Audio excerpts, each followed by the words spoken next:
Tidaklah hamba kita ini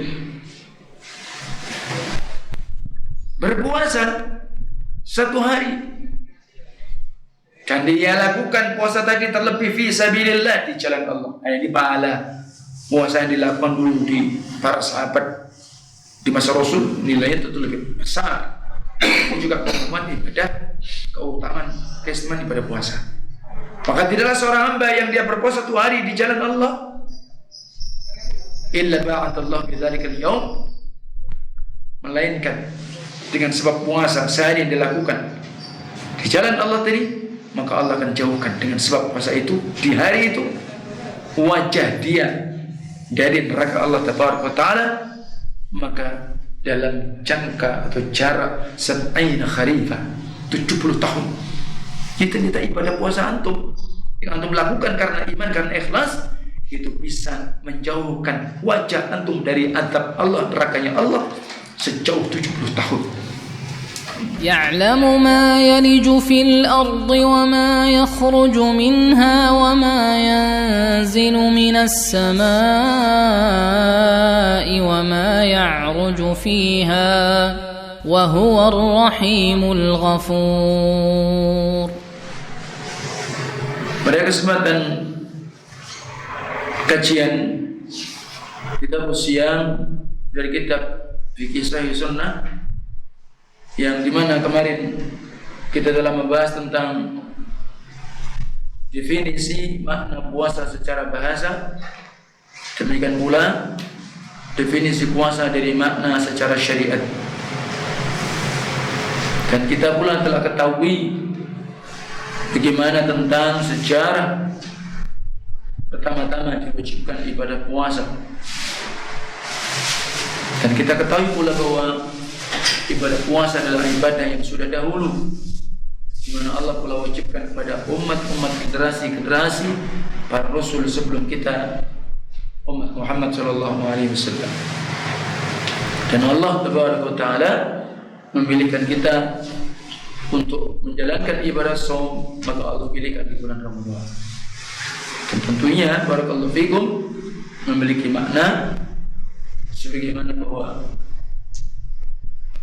dimaksudkan bulan Ramadan dari kalimat yarmidz dzunub, artinya Allah ingin membakar, menghapus dosa-dosa.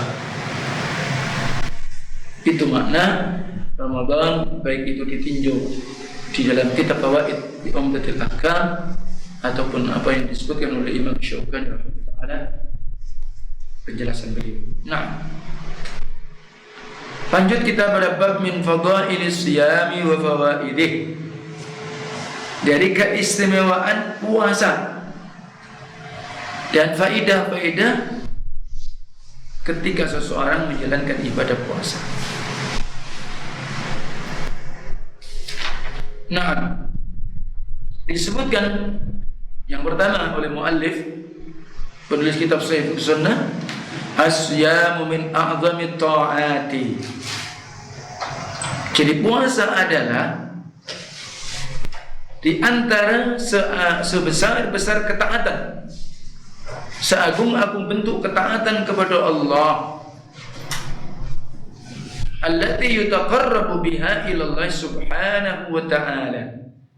Puasa itu di antara seagung-agung ketaatan kita kepada Allah, yang dimana dengan ibadah puasa maka bisa kita dengan sebab itu didekatkan kita kepada Allah, atau didekatkan kita dengan Allah Azza wa Jalla, Allah Subhanahu wa ta'ala. Wa yuthabul mu'min alaihi thawaban la hududan lahu. Dan ibadah puasa adalah, dengan kita menjalankan ibadah puasa, kita akan diberikan pahala. Mukmin akan diberikan pahala atas puasa yang dilakukan dengan pahala yang tanpa batas. Wa bihi tughfaru dzunubu al-mutaqaddamah.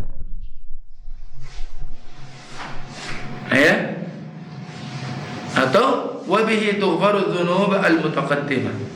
Dan dengannya dihapus, diampuni dosa-dosa yang sudah dahulu dengan sebab puasa. Wabihi, dan dengan sebab puasa pula keutamaan dan keistimewaan puasa, yubaidu baina wajhihi wa bainan nari. Ternyata dengan sebab puasa yang kita jalankan, maka hamba mukmin yang berpuasa maka akan dijauhkan antara wajah dia dengan api neraka Allah. Wabihi, dan dengan ibadah puasa yustahabul abdu, maka diberikan hak bagi hamba tadi, pantas baginya dukhulul jinan, dia dimasukkan ke dalam surga-surga Allah, min babin khasin, dari pintu yang u'idda lis-shaimin, itu yang disiapkan dan dijanjikan hanya khusus bagi mereka orang berpuasa. Wabihi, dan dengan berpuasa yafrahul abd atau yufrahul abdu inda liqa'i rabbih, dibahagiakan hamba tadi yang berpuasa nanti diisi Allah ketika dia akan berjumpa dengan Rabbnya Jalla Jalaluhu. Kemudian ditambahkan tentang keistimewaan puasa, maka ibadah puasa itu adalah disebutkan min a'zamil amanat, sebesar-besar kepercayaan Allah kepada kita. Dan terkumpul di dalam ibadah puasa tajtami'u ala salasati shuruut. Terkumpul di dalam ibadah puasa 3 sifat kesabaran. Ada yang menyebutkan bahwa puasa disebutkan juga syahrus sabr, bulan-bulan mengajarkan kita kepada kesabaran. Nah, apa di antara yang diajarkan di dalam kitab berpuasa terkumpul di dalam 3 kesabaran? Yang pertama as-sabru ala ta'atillah. Di dalam ibadah puasa kita diajarkan agar kita senantiasa bersabar ketika kita menjalankan ketaatan kita kepada Allah. Dan puasa bentuk ketaatan, seperti disebutkan tadi, seagung-agung ketaatan yang bisa menjadi sebab kita dekat dengan Allah. Itu pertama. Ternyata ketika orang itu taat kepada Allah, maka di dalamnya harus sabar dalam menjalankan ketaatan. Terlebih di waktu-waktu yang berat, terutama pula ketika ibadah puasa ini ibadah yang bertentangan dengan hawa nafsu manusia, yang secara kebiasaan manusia maka jika butuh asupan secara fisik, pagi maka dia sarapan, disebut dengan iftar bahasa Arabnya. Ketika dia siang butuh makan siang, disebut dengan ghada. Ketika malam maka dia butuh makan malam, disebut asya. Ini biasa. Tapi ketika dia berpuasa maka berubah, sehingga di sana ada hanya makan sahur, kemudian di dalamnya ada apa? Naam, yakni berbuka. Iftarnya bukan pagi, tapi justru ketika ghurub di waktu maghrib. Bahkan mungkin manusia ini sebenarnya ketika dia berpuasa mungkin melebihi. Ketika dia tidak berpuasa mungkin makannya lebih. Kenyataannya begitu. Ya kan? Berbuka dia sudah makan minum. Ya? Tapi mungkin anggaplah makan ringan, atau mungkin yang kuat juga makan berat. Ya kan? Habis sholat maghrib makan lagi. Ya kan? Nanti sholat tarawih makan lagi. Belum sahurnya. Itu pun tergantung. Ya, Masya Allah. Pertama mengajarkan apa tadi? Sabar di atas ketaatan kepada Allah. Ternyata semua bentuk ketaatan juga demikian. Salat, mungkin maunya ketika waktu subuh, ya asik-asiknya orang tidur,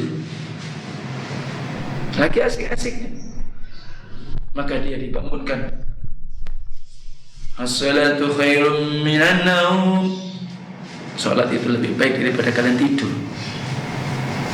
Ya, ini memotivasi Yang sebelumnya dipanggil hayya 'alas shalah.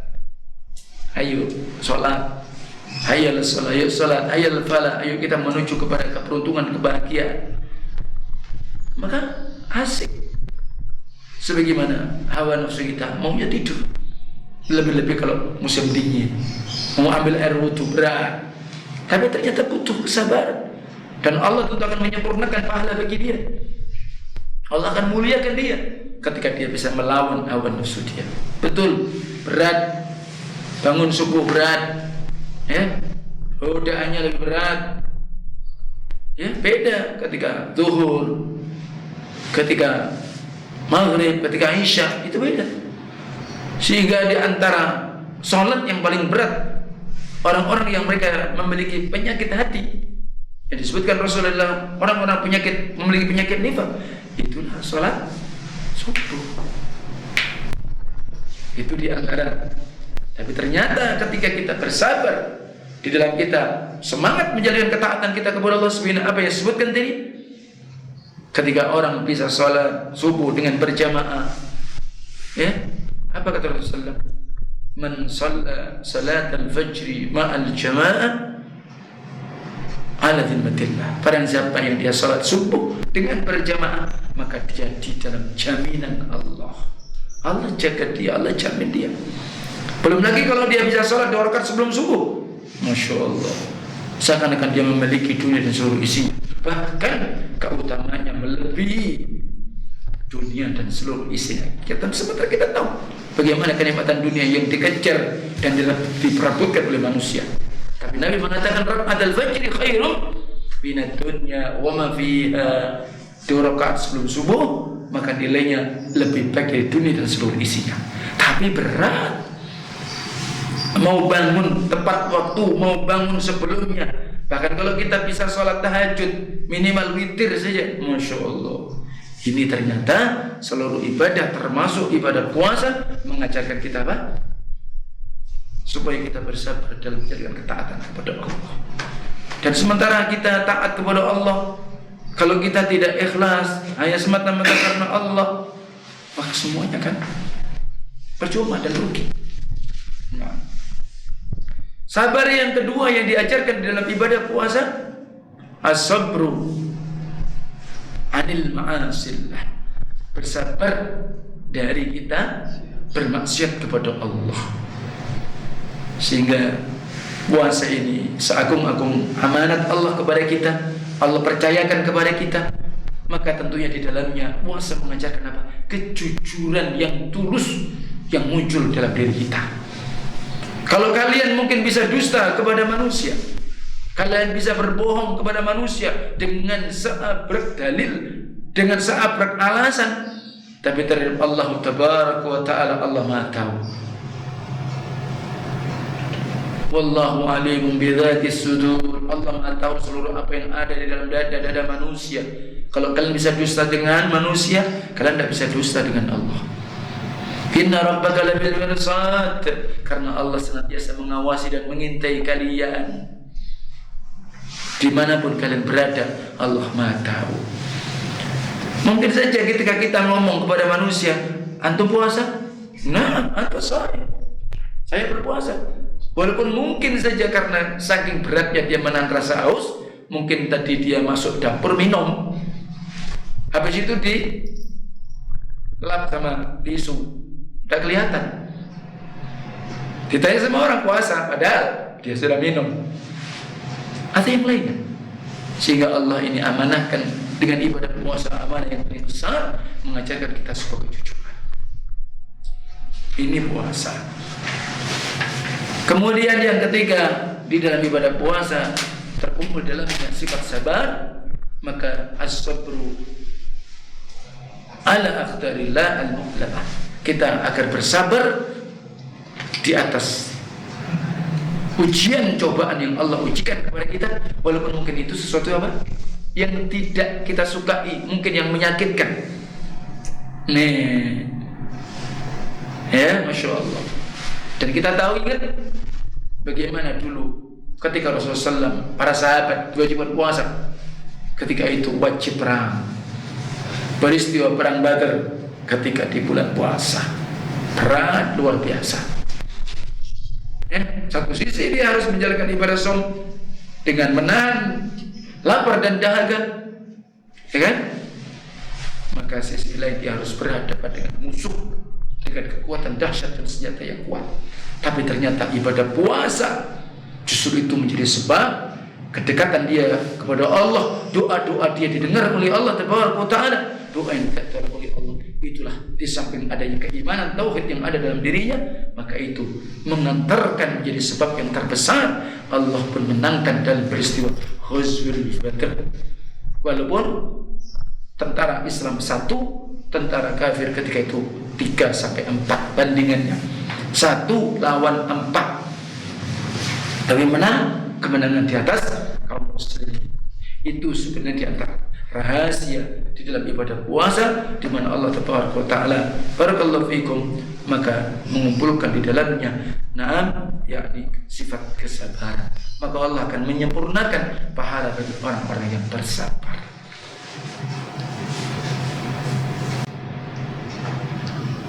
Fa'an Abi Hurairah radhiyallahu anhu anna Rasulullah sallallahu alaihi wasallam qala, hadis yang datang dari sahabat Abu Hurairah radhiyallahu anhu, sesungguhnya Rasulullah sallallahu alaihi wasallam bersabda, qala Allah azza wa jalla, telah berfirman Allah azza wa jalla, maka hada hadithun qudsiyun, hadis qudsi, atau dengan kata lain hadithun rabbani. Ini beda dengan hadis nabawi, langsung Rasul bersabda dari sahabat, Rasul bersabda. Nah, bagaimana tentang firman Allah dalam hadis qudsi ini? Dan hadis qudsi itu tidak semuanya sahih. Ada yang dhaif, ada yang maudhu'. Adapun apa yang kita akan bacakan atau yang saya bacakan nanti hadis muttafaqun alaih, diriwayatkan Imam Bukhari dan Muslim, haditsun sahih. Qala Allah azza wa jalla, Allah berfirman, kullu amal ibni adam lahu illa siyam fa innahu li wa ana ajzi bihi. Kata Allah, semua amal-amal kebaikan yang diperbuat dilakukan manusia, maka itu adalah untuk dia. Jadi ketika antum sholat, ketika antum sedekah, antum baca Quran untuk diri antum. Illa siyam, kata Allah, kecuali ibadah puasa. Maka fa innahu li, kan maka sesungguhnya puasa untukku, untuk Allah. Li ajlillah, sehingga dia tidak tinggalkan, tidak makan, tidak minum, meninggalkan hawa nafsu dia karena memang karena Allah. Kalau puasa kan memang sebagai sebab wasilah menghubungkan antara hamba dengan Rabbnya. Sedekah untuk dirinya, tapi puasa adalah untukku. Wa ana ajzi bihi, kata Allah, aku yang akan memberikan balasan khusus kepada orang berpuasa. Maka kemudian Allah berfirman, wasyamu junnatun, ibadah puasa ini perisai, tameng. Nah, ingat, jadi kalau orang itu perang butuh baju besi. Baju, kalau kemudian mungkin tentara-tentara hari ini butuh baju anti peluru kalau bisa. Ya kalau dulu perang-perang yang sederhana kan pakai di samping baju, ya, ada tamengnya juga. Kalau dulu pakai pedang, ya, atau mungkin panah, begini kan. Nah itu maksudnya puasa adalah itu, sebagai perisai, sebagai tameng dari apapun. Faida kana yaumu, ya, faida kana yaumu sawmi ahadikum fala yarfath wala yaskhab wala yajhal. Nah, maka apabila salah seorang kalian di hari-hari dia ketika berpuasa, nah ini fala yarfath, maka dia jangan berbuat keji, Wala yaskhab, juga dia jangan ribut, mengucapkan ucapan yang tidak sepantasnya. Wala yajhal, dan jangan bodoh. Artinya apa? Mungkin ada orang yang menyangka bahwa dia sudah puasa, tapi ternyata hanya sekedar menahan haus dan lapar semata. Maka Rasulullah menyatakan, rubba sha'imin, ya, laisa lahu min siyami illa al-ju'i wal 'atash. Berapa banyak orang berpuasa tapi dia tidak mendapatkan apa-apa melainkan sekedar dia lapar dan dahaga saja. Karena dia tidak bisa memaknai dan menjalankan maksud arti puasa tadi. Dia puasa tetap melakukan perbuatan keji, dia berpuasa masih ribut-ribut, dia puasa masih melakukan perbuatan kejahilan. Maka fa in syatamahu ahadun, maka jika ada orang yang syatamahu, mencela dia, mengejek dia, menghina dia, ada seorang menghina dia, au qatalahu, atau mungkin ada yang ngejak kelahi, ngajak ribut, ngajak ada masalah yang mestinya kecil diajak ribut. Mungkin sebagainya macam-macam. Ketika kita posisi ada di atas sepeda motor, ya, ketika kita di atas sepeda motor, ada orang mungkin nyenggol kita, atau mungkin macam-macam, ya kan? Hanya orang puasa itu karena lapar itu beda. Jadi kalau orang itu kenyang beda, kalau orang lapar biasanya mudah untuk disuruh, namanya lapar. Makanya sama dengan pekerja-pekerja buruh-buruh yang dia lama tidak digaji. Mungkin ketika dia demo, mungkin ketika dia menuntut haknya dia, mungkin ada pengawas apa bilang sabar, apa ngomong dia? Kepalanya bisa sabar, perutnya bisa sabar katanya. Nah, jadi maka jika ada orang yang mencela dia, menghina dia, ada yang ngajak ribut, maka apa perintah yang disebutkan Rasulullah? Fal yakul, maka hendaklah dia berkata, inni shaimun marratain, 2 kali. Sesungguhnya aku berpuasa.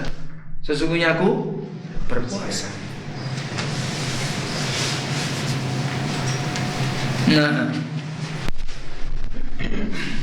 kenapa? Li'annahu adzat ta'at. Ini karena pengaruhnya puasa, ketaatan. Bukan karena dia tidak mau, bukan karena kemudian dia yang lainnya, enggak. Supaya orang tahu bahwa aku sedang berpuasa. Ya? Nah, jadi seperti itu.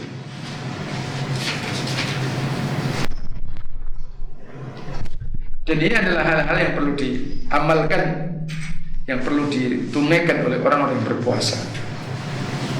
Itu salah satunya yang disebutkan oleh Rasulullah SAW dan dijelaskan oleh para a'immah.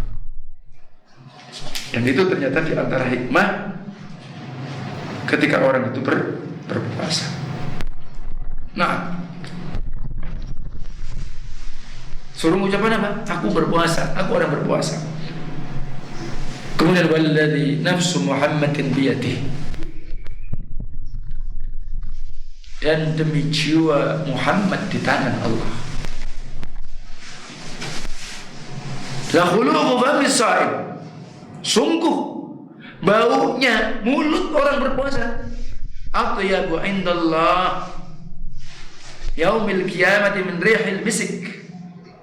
Bau mulutnya orang berpuasa ternyata di sisi Allah nanti di hari kiamat lebih harum,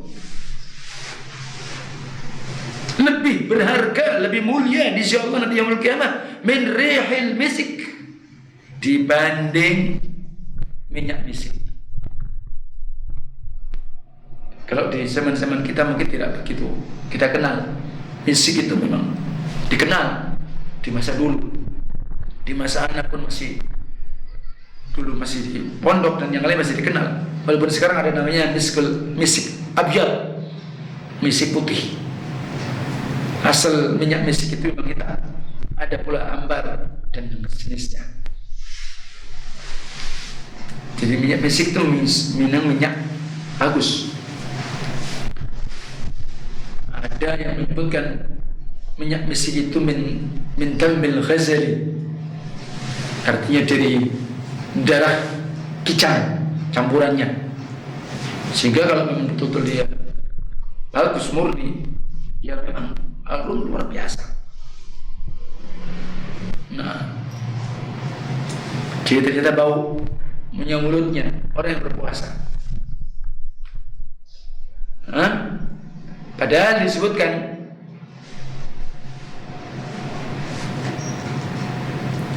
ar-raihat allati takhruju min fami as-sa'im bisabab as-siyam wa hiya raihatun mustaqrahatun, ya,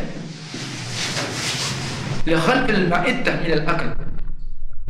Sementara kita tahu secara logika kita, bau mulutnya orang berpuasa itu ketika keluar dari mulutnya sebab dia puasa, tidak enak.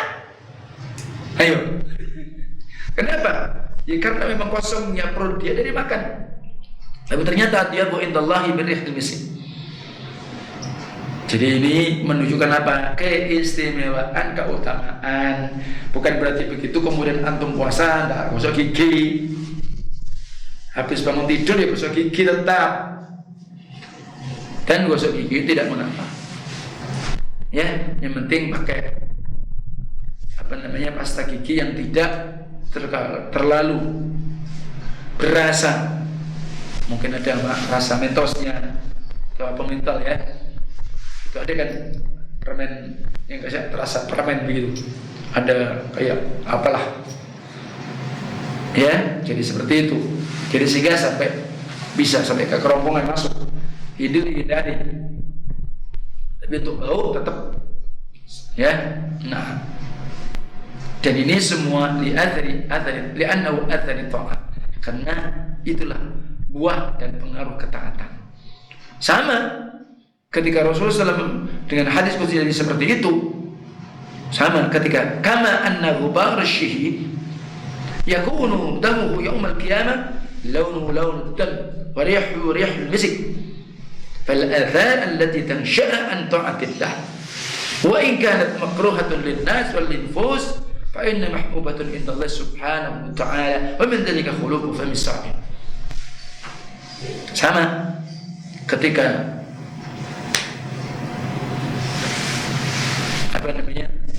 debu seorang musyrik di jalan Allah, ternyata itu menjadi sebab apa? Dari rotun ahli jannah, tayyibun ahli jannah, bagusnya orang ahli jannah. Termasuk pula orang yang meninggal ketika dimu'arraq syahid dengan jihad yang syar'i, dipimpin dengan pemimpin yang syar'i, tentunya dengan pemimpin. Dan jihad yang syar'i ketika dia wafat, seorang syahid tadi, darah dia nanti di yaumul kiamat, warna darah ketika dia syahid jatuh, meninggal, warnanya tetap warna darah seperti di dunia, tapi ternyata baunya itu bagaikan baunya rihil misik. Dan ini kenapa? Karena pengaruh athar yang dia usahakan, dia berusaha dari ketaatan dia kepada Allah, walaupun mungkin dibenci untuk manusia, ya, tetapi di jiwa-jiwa sisi Allah maka dicintai oleh Allah Taala. Sebagaimana tadi bau mulut orang yang berpuasa. Nah, kemudian walisaimi farhatan yafrahuhuma. Orang yang berpuasa itu ada dua kebahagiaan. Tentu ini tidak didapatkan kecuali orang berpuasa. Dan ini kita coba betul benar apa tidak secara realisasi, secara realita. Dan hadis itu menyebutkan idza aftara farih bi fitri. Maka orang berpuasa kebahagiaan yang pertama apabila ketika dia berbuka maka dia berbahagia dengan buka dia. Masya Allah. Itu kebahagiaan yang didapatkan. Bagaimana kebahagiaan ketika orang puasa, ketika dia hendak berbuka? Itu kebahagiaannya Masya Allah. Dan kita alamilah ketika mungkin kalau usia kadang-kadang memang, tapi ini tidak bisa dipungkiri. Dan itu tidak bisa berubah. Hanya mungkin saja kadarnya atau mungkin porsinya saja yang berubah. Kita mungkin ketika anak-anak masih berpuasa, waduh, semuanya mungkin disiapkan. Kalau bisa semua bisa masuk. Itu kan kebahagiaan, Masya Allah. Ya kan? Kita juga mungkin adalah terlintas puasa ini. Nah, kan gitu ya. Sebelum buka puasa ini. Mungkin bayangannya begitu. Paling ketika kita berbuka, ya ternyata sampai di situlah kebahagiaan yang ada di dunia ini sesuatu yang terbatas. Tapi itu dibuktikan dalam hadis, ternyata bahwa kebahagiaan yang didapatkan oleh berpuasa, maka ketika dia berbuka, itulah kebahagiaan yang didapatkan. Jadi kesannya, pengaruhnya, atharnya beda. Yang kedua apa? Wa idza laqiya rabbahu fariha bisawmih, dan apabila nanti dia akan bertemu berjumpa dengan Rabb-nya, maka dia akan berbahagia dengan puasanya. Nah, hadza mimma yadullu ala fadli siyam ala sa'iril a'mal. Dan ini tentunya di antara petunjuk atas keistimewaan puasa di atas semua amal-amal ibadah. Ya, jadi seperti itu. Maka fasyamu ibadatun azimah. Maka puasa adalah ibadah yang besar, yang agung. Walihada kana as-salihuna yukthiruna min as-siyam min ghairi fariidah. Karena demikian di antara keutamaan, keagungan ibadah puasa. Coba perhatikan dulu bagaimana orang-orang saleh, generasi-generasi salafun saleh, mereka memperbanyak dari puasa. Bukan puasa wajib, puasa sunnah mereka perbanyak. Kenapa? Lihubbihim lisyam wa taqarrubihim ila Allah azza wa jalla. Karena kecintaan mereka dengan ibadah puasa, dan karena kedekatan mereka orang-orang saleh memperbanyak puasa sunnah kepada Allah azza wa jalla. Dan bukan Nabi sallallahu alaihi wasallam yukthiru minas siyam. Rasul Nabi kita Muhammad juga memperbanyak puasa. Nah, fakana yasumu hatta yuqala la yuftir. Bahkan ketika Rasul memperbanyak puasa sampai dikatakan Rasul tidak pernah buka. Sebagaimana puasa Daud, sehari puasa sehari tidak. Sulit orang memprediksi orang ini puasa atau tidak puasa, kan begitu. Seakan-akan seperti puasa terus. Bahkan sampai Nabi bukan yuftir hatta yuqala la yasum. Nabi berbuka sampai dikatakan Nabi tidak berpuasa. Wa kana as-salihuna yukthiruna min as-siyam taqarruban min Allah azza wa jalla ziyadatan ala siyamihim Ramadan li'ilmihim ma fi as-siyam min al-fawaid al-azimah. Dan mereka orang-orang saleh, mereka para salafun saleh memperbanyak dari puasa karena kedekatan mereka dari Allah azza wa jalla, sehingga mereka menambah puasa mereka dari puasa Ramadan. Kenapa? Karena keilmuan mereka, karena faqihnya, pendalaman mereka tentang din kepada Allah tabaraka wa taala, pemahaman mereka tentang apa yang ada pada puasa, karena adanya faidah-faidah yang besar. Nah, jadi itu.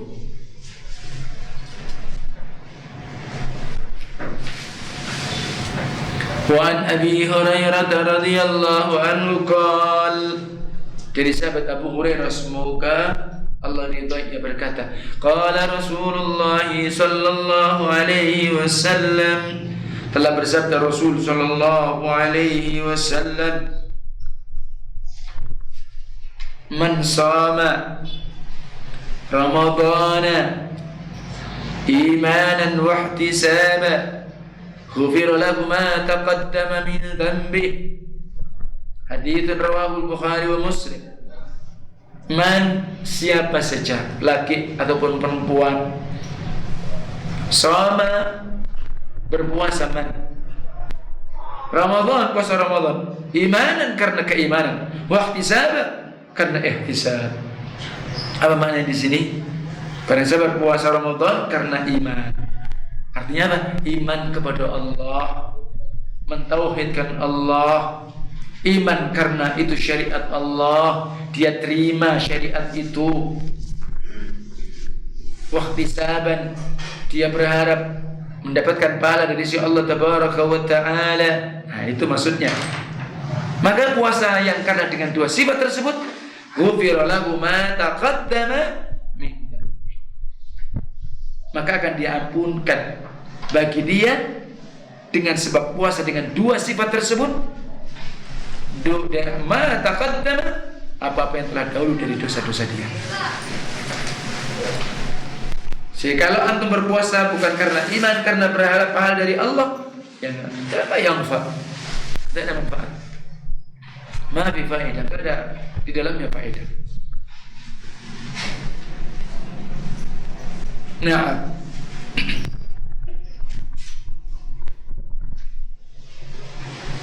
sehingga kita ketahui bersama bahwa manusia dosanya banyak. Tentu di sini dimasukkan dosa shaghair, dosa kecil, ya, dosa-dosa kecil, bukan dosa kabair, bukan dosa besar. Karena ibadah ketaatan kita seperti sholat dan yang lain seperti itu. Nah, wa an Abi Sa'id al-Khudri radhiyallahu anhu qala, dari sahabat Abu Sa'id al-Khudri, semoga Allah meridainya. Qala Rasulullah sallallahu alaihi wasallam, telah bersabda Rasulullah sallallahu alaihi wasallam, la yasumu 'abdun yawman fi sabilillah illa ba'at Allah bidzalika al-yawm wajhahu 'anil nar 70 kharifah. Tidaklah hamba kita ini berpuasa satu hari dan dia lakukan puasa tadi terlebih fi sabilillah, di jalan Allah. Ini pahala puasa yang dilakukan dulu di para sahabat di masa Rasul, nilainya tentu lebih besar. Juga keutamaan ibadah, keutamaan keistimewaan ibadah puasa. Maka tidaklah seorang hamba yang dia berpuasa satu hari di jalan Allah illa ba'atallahu bidzalikal yaum, melainkan dengan sebab puasa sehari yang dilakukan di jalan Allah tadi, maka Allah akan jauhkan dengan sebab puasa itu di hari itu wajah dia dari neraka Allah tabaraka wa taala, maka dalam jangka atau jarak 70 kharifah, 70 tahun. Kita ibadah puasa antum yang antum lakukan karena iman, karena ikhlas, itu bisa menjauhkan wajah antum dari azab Allah, nerakanya Allah sejauh 70 tahun. Tapi persyaratannya apa? Karena iman, karena ihtisab. Ya. Wa an Sahal ibnu Sa'ad anna Nabiyya sallallahu alaihi wasallam qala, dari Sahal ibnu Sa'ad, sesungguhnya Nabi sallallahu bersabda, inna fil jannati baban, sesungguhnya di surga ada satu pintu. Surga memiliki 8 pintu. Masing-masing orang akan dipanggil tergantung apakah dia ahlus salat, apakah dia ahlus zakat, apakah dia ahlus siyam dan yang lain. Jadi kalau dia ahlus salat maka dipanggil dari pintu salat.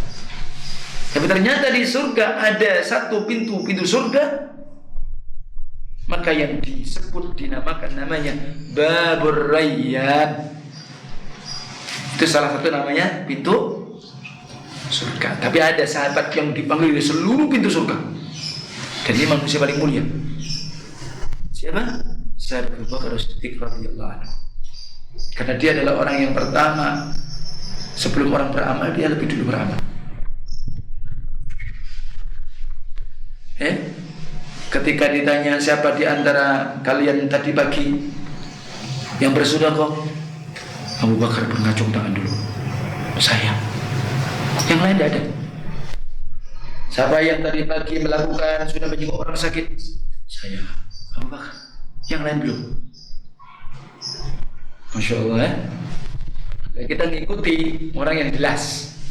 Sebagaimana Abu Bakar sudah jelas, surganya sudah jelas. Jika kita mengikuti jalan manhajnya generasi salafun saleh yang memang mereka telah jelas mendapatkan jaminan surga. Yadkhulu minhu as-shaim. Nah, bab Rayyan ini maka akan masuk dari pintu itu orang yang berpuasa yaumul qiyamah, nanti di hari kiamat. La yadkhulu minhu ahad ghairahu. Tidak ada yang bisa masuk dari pintu itu siapapun selain mereka orang berpuasa, nggak bisa. Kalau dia bukan ahli puasa, yang dia nggak pernah puasa di sini, jangan coba-coba pengen masuk di Babur Rayyan, nggak bisa. Yukol, dan pintu itu pun menyeru, dikatakan aina shaimun, di mana orang-orang berpuasa? Dia cari. Masya Allah. Fayakumun la yadkhulu minhu ahad ghairahu. Maka ditegakkan, maka mulailah masuk ahli puasa satu persatu, dan tentu tidak ada yang bisa masuk dari siapapun selain mereka. Fa idza dakhalu aghliq falam yadkhul minhu ahad. Maka apabila mereka orang-orang berpuasa sudah masuk, ditutup, tidak ada siapa yang bisa masuk darinya, siapapun. Hadits yang sahih akhrajul Bukhari wa Muslim. Nih. Dan insyaallah masih ada faedah-faedah yang lain.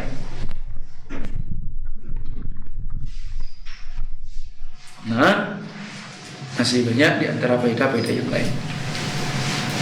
Sebagaimana doa-doa orang yang berpuasa. Itu didengar oleh Allah. Ada sebuah hadis yang disebutkan ada 3 doa yang tidak ditolak oleh Allah. Saya sama antum ingin tentu doanya tidak ditolak oleh Allah. As-shaim, orang yang berpuasa, hatta yuftir, sampai dia buka. Sehingga oleh sebab itu di akhir-akhir atau ketika dia menjelang berbuka, itulah waktu-waktu yang akhir antum banyak berdoa kepada Allah. Kan doa antum dengar, antum mau doa apa? Doa yang soal ya, orang yang berkah, orang yang bermanfaat, menghafal Quran. Ya silakan antum doa. Orang tua doa untuk anaknya, dan di antara doa yang tidak ditolak oleh Allah, doa al-walid li waladihi, doa orang tua terhadap anaknya. Maka doa yang baik-baik, ya, maka keluar dari lisan-lisan kalian wahai bapak dan ibu, keluarkan dari lisan-lisan yang baik menghadapi anak, bagaimana keadaan dia. Karena apa yang keluar dari orang tua itulah sebuah doa. Jadi apa yang antum ucapkan untuk anak antum, karena antum jengkel mengucapkan yang buruk, maka itu akan didengar oleh Allah dan dikabulkan Allah. Kalau tidak setahun, 2 tahun, 3 tahun, 4 tahun, 5 tahun, makanya hati-hati. Anak-anak pun juga paham bagaimana terhadap orang tua. Dia berusaha bagaimana mengambil hati, berbakti baik sama orang tuanya, supaya orang tuanya tidak jengkel bagaimana. Kan begitu juga. Kadang-kadang orang tua kita ada yang masih apa mereka tidak paham dia ucapannya, tapi ternyata didengar sama Allah benar. Orang tuanya jengkel, mudah-mudahan kamu aku nanti lama tidak punya jodoh, benar-benar tidak punya jodoh. Ternyata lupa kalau orang tua pernah doa, mungkin saja. Kemudian kamu nanti susah cari rezeki, benar anaknya cari nggak susah cari rezeki, karena mungkin jadi doa orang tuanya, mungkin tanpa sadar. Karena kisah itu terjadi. doa orang tuanya baik, anaknya betul-betul terkabul jadi imam Haramain. Doa orang tua ketika anaknya supaya lalu jengkel, mudah-mudahan kamu nanti keruntuhan ini, betul-betul keruntuhan peristiwa itu terjadi 25 tahun yang berikutnya. Nah, makanya ini. Dan doa seorang musafir.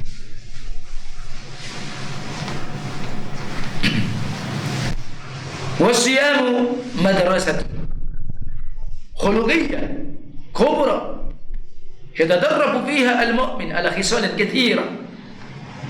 Puasa ini sebuah madrasah, sekolah. Jadi pendidikan. Puasa ini memang ibaratnya kawah condro di muka, tempat kita untuk digembling, dididik. Jadi seperti itu, dididik kita supaya apa, nanti kotoran-kotoran kita itu semua gugur, kita menjadi orang yang mulia, orang yang baik. Dan ini pendidikan yakni khuluqiyah, pendidikan adab, akhlak yang bagus. Seperti tadi, kesabaran, dan masih banyak yang lain. Sampai apa tadi? Menahan diri supaya menjadi orang yang tidak mudah meledak-ledak, tidak mudah emosi. Masya Allah. Tanya semuanya ini dengan pertimbangan, ada hikmah. Dan ini pendidikan akhlak yang besar, yatadarrabu fiha. Sehingga al-mu'min dia bisa belajar dengan ibadah puasa tadi ala khisalil katsira, berbagai macam permasalahan. Termasuk di dalam ibadah puasa bahwa jihadun nafas, bentuk jihad kita memerangi diri kita, hawa nafsu kita.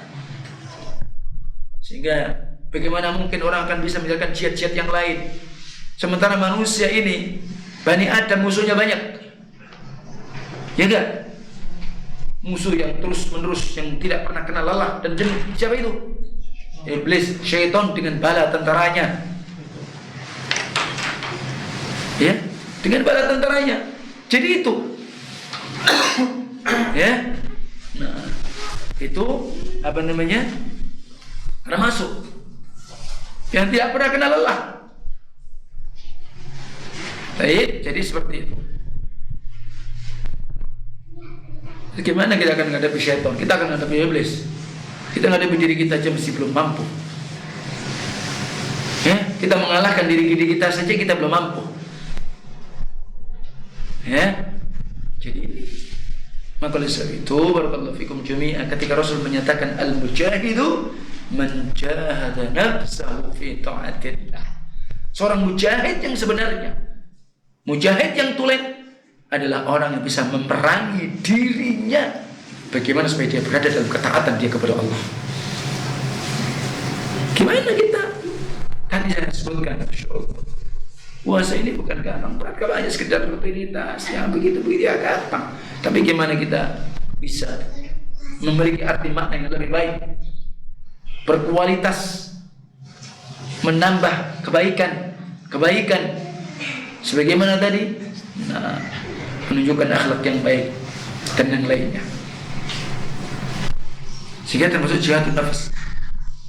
Dan tentu dengan proses bagaimana jihadun nafas itu, caranya gimana orang supaya perang terhadap dirinya. Pertama, Imam Ibnu Qayyim menyebutkan apa?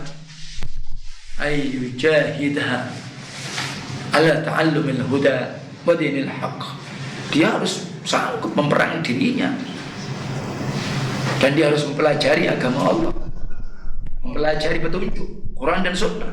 Karena itu orang itu bisa berubah ya dengan ilmu. Coba antum melihat bagaimana siapa di antara mereka para sahabat yang memang dari awal baik, ya Abu Bakar Siddiq. Tapi yang lain-lain banyak punya background permasalahan. Bagaimana Umar bin Khattab? Apa background latar belakang dia? Tahu. Ya, tapi karena Al-Quran, karena Sunnah Rasulullah SAW, karena Tauhid, menjadi manusia terbaik setelah Abu Bakar, setelah Rasul Sallallahu Alaihi Wasallam. Wah, Masya Allah. Maka dikenal dengan Al-Faruq, padahal bergelimpang dengan dosa. Bahkan dia pun pernah bikin Tuhan dari roti. Yang Tuhan dari roti dibikin. Alhamdulillah min dzalik. Dia termasuk orang yang pernah membunuh anak perempuannya hidup-hidup. Masya Allah. Tapi dia manusia terbaik. Kita bukan gak bisa. Jangan tanggung-tanggung. Kalau ingin kita betul-betul ingin berubah yang lebih baik dan lebih baik. Jadi, nah,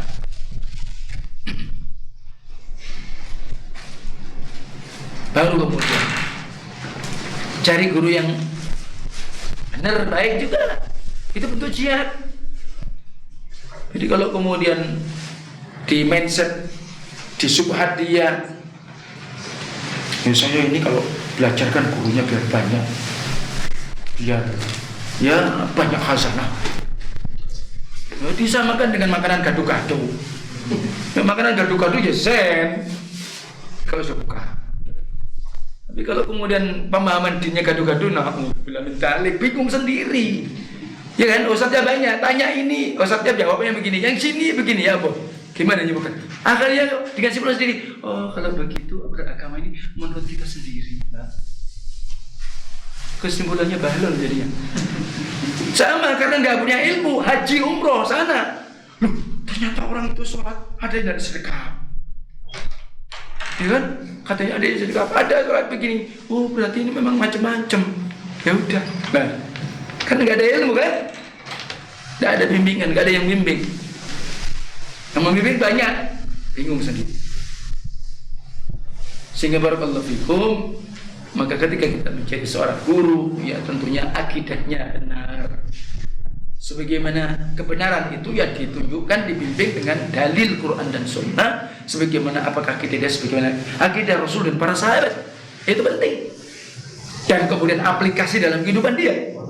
Sholatnya, tidak? Sudah sesuai sunnah atau tidak? Muamalahnya, akhlaknya, pergaulannya, bagaimana terhadap pemimpinnya, itu termasuk semua, itu karena antar pengaruh semua, ya. Nah, jadi itu diantaranya. Baru antum bisa mengamalkan agama dengan baik dan antum bisa menyampaikan agama ini. Dan itu ternyata dalam ibadah puasa termasuk seperti itu. Wa muqawamatul ahwa wa nazaghat syaitan allati qad taluhu lah. Jadi agar dia sanggup melawan hawa nafsunya, gangguan-gangguan syaitan yang senantiasa akan menipu daya, akan memperdayakan dia. Syaitan ini ya Allah berat, banyak sekali bisikan-bisikan, banyak hal yang sampai dia tidak pernah lelah, dia berazam kepada Allah. Termasuk ketika kita baru menjalani ibadah puasa, bagi yang mungkin dia dulu pernah background mungkin asam lambung dan semisalnya, semuanya kalau namanya syaitan macam-macam. Jadi kalau kita kemudian tidak punya ilmu, tidak punya akidah yang kuat, kita tidak tahu kalau itu bisikan syaitan, waswas syaitan. Karena dibikin kita mungkin akhirnya apa? Ya karena trauma. Trauma ini dari siapa? Syaitan. Jadi jangan dianggap orang itu trauma bukan dari apa? Jadi syaitan. Memang orang bilang trauma ini karena pernah ada latar belakang background. Iya. Tapi karena terus dia mindsetnya, terus dia bayang-bayangan dia, nah syaitan masuk. Sehingga akhirnya was-was. Akhirnya memunculkan penyakit macam-macam, bipolar dan macam-macam. Ya. Nah ini makanya oleh sebab itu ini berarti apa? Itulah akidah, itulah tauhid, itulah iman, itulah ilmu Al-Quran. Qala Allah, qala Rasul. Semuanya masalah-masalah apapun bisa tereliminir dengan sebab kita faqih terhadap agama Allah Taala, kita terhadap akidah yang benar. Wa yata'awwadu bihi al-insan khuluqus sabr ala ma qad yuhrim minhu wa 'ala al-ahwal wasyada'id allati qad yata'arradu laha. Di samping itu apa? Dia akan menghadapi gangguan syaitan tadi, dan demikian pula kebiasaan-kebiasaan manusia. Macam-macam kebiasaannya ya. Sehingga mengantarkan pada akhlak yang sabar atas melakukan apa yang diharamkan. Mungkin ujian musibah yang menimpa, derita-derita yang ada yang terkadang akan dihadapi.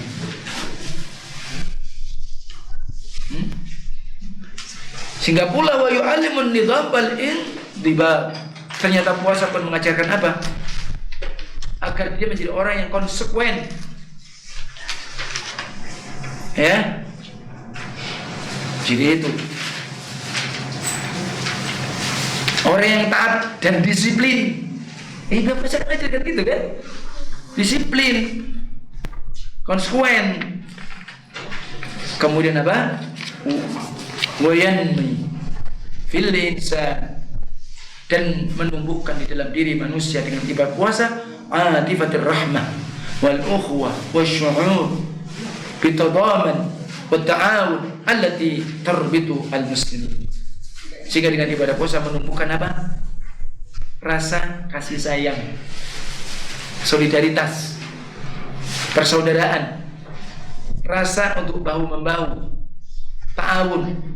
Itulah sebenarnya adalah untuk menyatukan, mempersatukan umat muslimin. Sehingga ada yang merasakan dahaga, merasakan lapar. Kalau kita alhamdulillah sudah ada yang kita siapkan, yang lain belum tentu. Berbagi dan yang lain. Ya. Nah,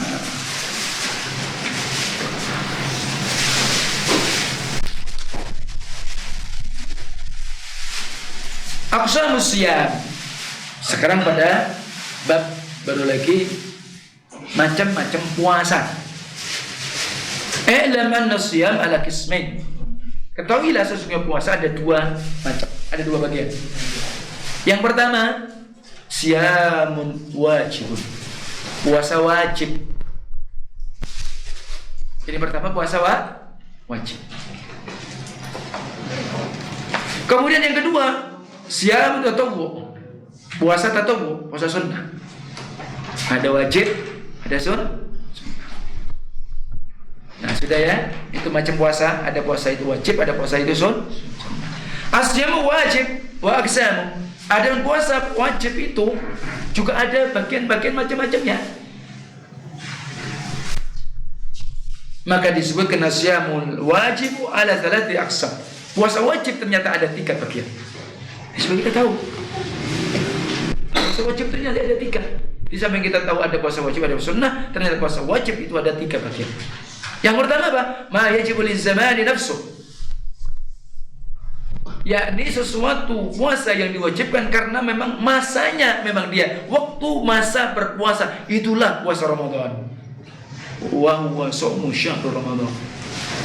Jika disebutkan bulan Ramadan, memang itu masanya puasa. Kalau ada orang tidak puasa Ramadan, aneh di mata syariat. Islam tidak puasa, ajib. Ya. Jadi seperti itu. Kenapa? Karena itu memang disebut Ramadan puasa. Karena itu wajibnya kenapa? Li zamani nafsu. Karena masanya, ya masanya dia puasa. Memang itu waktu puasa. Jadi paham ya? Jadi memang Ramadan, ya orang sudah mindsetnya puasa. Enggak ada yang lain. Karena itu wajibnya memang puasa di bulan Ramadan. Ramadan itu adalah puasa wajib karena masanya, karena waktunya. Ya, sehingga wawasum syahrul Ramadan bi'aini. Bi'aini, ya karena memang masanya. Maka sama dengan istilah ketika syarat sah salat istiqbalul kiblat. Syarat sahnya salat harus menghadap kiblat.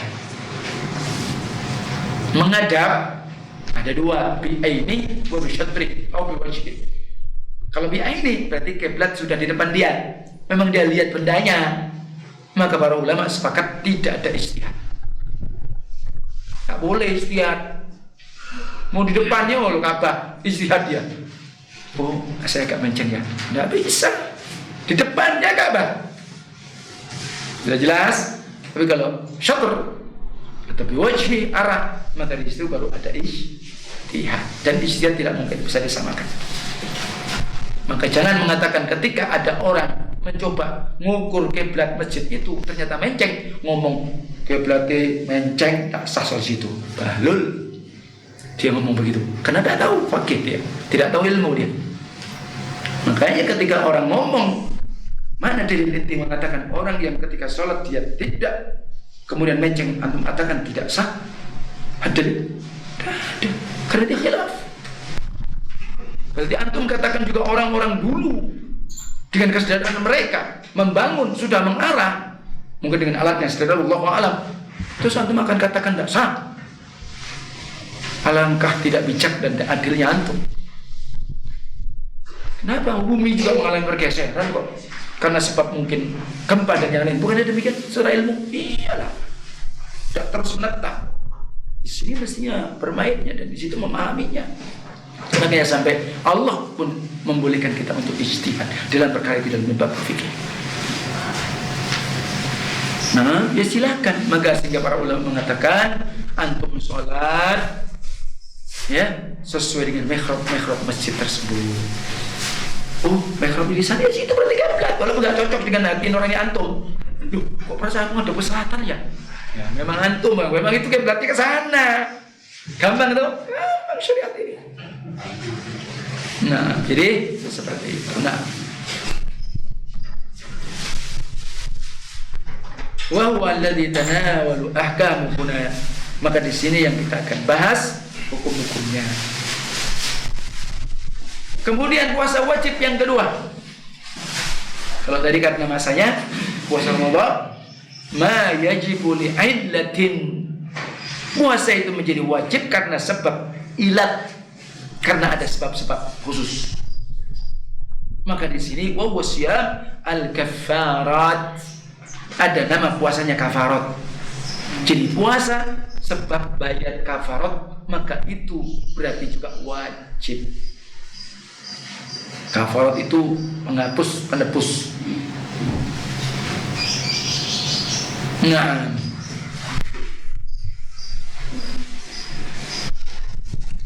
ya, semisal masih ingat ketika ada seorang laki-laki datang kepada Nabi SAW, binasa, halaktu. Kenapa? Ternyata dia berhubungan suami istri di siang Ramadan. Perintah Nabi pertama apa? Memerdekakan budak. Kalau enggak ada, tidak mampu puasa 2 bulan berturut-turut, maka berarti wajib kafar. Hanya melanggar sekali saja. Puasanya 2 bulan berturut-turut, tak boleh putus. Makanya puasa ini berat, bukan kenteng. Tidak ada kemudian niat wis karena gimana kebelet langsung membatalkan mana. Ya jangan. Puasa ini amanat di sisi Allah Taala, bukan sesuatu yang dianggap enteng dan gampang. Kafaratnya aja loh. Bayangkan harus puasa 2 bulan berturut-turut. Misalkan ketika pertama antum puasa 5 hari, putus apa gitu. Kecuali kalau ada yang sebabnya memang nggak boleh puasa karena Idul Fitri, Idul Adha, hari Tasyrik itu beda. Karena itu memang nggak boleh, ya. Nah, termasuk ya, masih ingat kita ya, nanti ada akan bahasan khusus. Termasuk kafarat karena tidak punya hadyu. Semisal orang karena haji tamattu atau karena haji qiran, karena tidak punya haji puasa 3 hari di Saudi, sisanya di mana? Di negerinya 10 hari aja. Wajib ya. Termasuk kafarat talak zihar, termasuk karena zihar. Jadi kalau itu disebutkan dalam Al-Quran itu ada termasuk itu penyebutannya. Ya, oleh Allah Taala, maka di sana disebutkan tentang masalah zihar. Itu ada disebutkan tentang permasalahan itu sebagaimana bab tolak. Ya, di bab tolak. Sebagaimana Allah Taala berfirman di bab tentang masalah talak, Itu penyebutannya tentang permasalahan talak lihat tadi. Ya.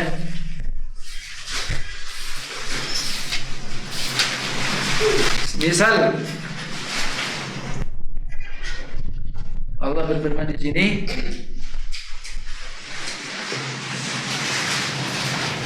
tentang masalah talak, maka di sana ada penyebutan. Oh ini bukan di dalam surat ya, surat At-Tahrim ya, tentang talak.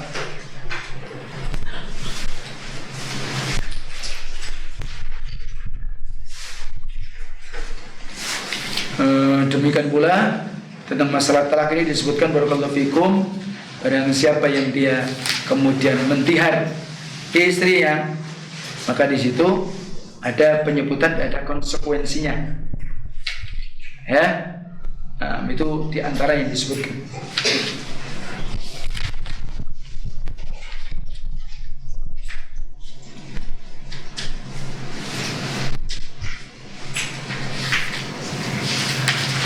Baik, jadi di barang siapa di antara kalian mentihar di antara istrinya.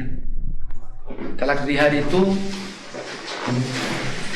maknanya kalian menyatakan walaupun dengan bahasa sindiran, kok kamu seperti punggung ibuku. Kalau yang di sini maka kembali kepada niat dia. Apa maksudnya dia? Kalau maksudnya dia menyamakan dengan punggung ibunya, ingin cerai, maka berarti namanya jatuh talak zihar namanya. Ya. Atau mengilah, maka bertekad tidak mempergauli istrinya selama sekian-sekian, 1 bulan. Itu namanya talak ilah namanya. Kalau talak zihar tadi, ya. Nah,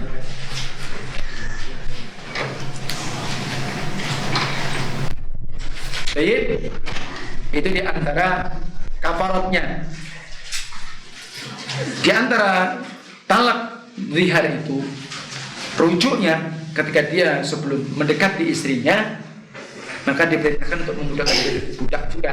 Kalau kemudian tidak mampu, baru dia apa? Berpuasa 2 bulan berturut-turut sebelum dia mengalami istrinya.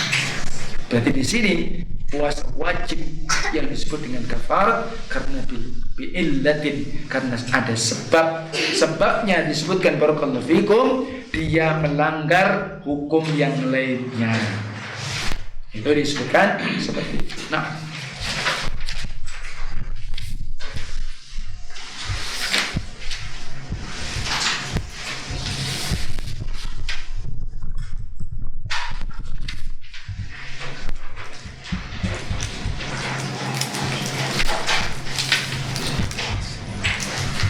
baik. Kemudian masih banyak yang lain tentu kalau mau dijelaskan. Yang wajib yang ketiga, ma yajibu li ijabil insan dzalika ala nafsi. Yakni sesuatu yang manusia mewajibkan untuk dirinya. Jadi sesuatu yang dia manusia mewajibkan untuk dirinya disebut dengan nazar, puasa nazar. Jadi puasa nazar itu adalah puasa yang seorang itu mewajibkan dirinya karena ada sebab sesuatu. Ya, demikian. Jadi seperti itu. Jadi kalau aku nanti ibuku sembuh dari penyakit, maka aku akan puasa. Itu namanya mewajibkan, namanya nazar. Nah, itu wajib. Ya. Wa hadzal qisman siyamul kafarat wan nazar sanadhkuru mufarraqan fi mawadhi'i fi abwabil fiqh. Adapun pembahasan tentang puasa kafarat, puasa nazar, maka kami akan sebutkan tentunya pada pembahasan topik yang berbeda di dalam bab fikih kata nulis ini. Wallahu a'lam.